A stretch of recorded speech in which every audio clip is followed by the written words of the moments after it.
Welcome everyone to another episode of Ripping On. Tonight's ripping will be on the new release of Netflix, Don't Look Up. And yeah, it was a last second edition. A friend told me about it just like I think like 30 minutes ago, so I said I'll take a look at it immediately. So let's get into it.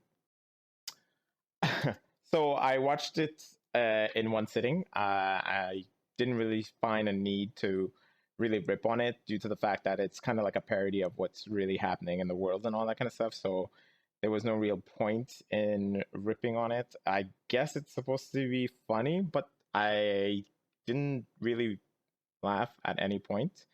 I think there were maybe two moments where I kind of found it funny and I chuckled a little.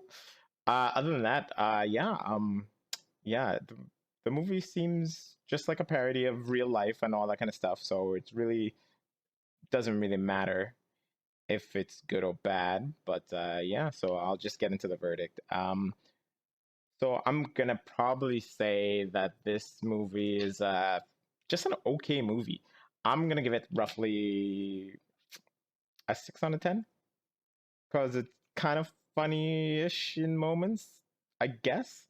And yeah, it's basically what's happening in the real world to some extent. And I'm like, yeah, there isn't going to be much of a difference. If there was ever a situation where the planet was in dire need of everyone working together, most likely it will never happen. Yeah, it's a shame. Humanity is a lost cause. I've pretty much said this from the get-go. And yeah, because yeah, we keep we keep voting in people who have money and who have no interest in doing anything other than making more money. And that movie was an prime example of what would happen if we if we keep doing it. So yeah, so other than that, the movie was okay.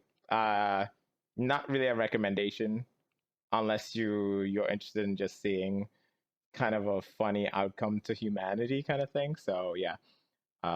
Yeah. I'm gonna assume the general public will probably give this like a 6, 7. So yeah. Other than that, I think it was an okay movie. Not really something I'd recommend, but at the same time, I'd say if you feel like something interesting and relaxing, go for it. So yeah. I will see you guys on the next one.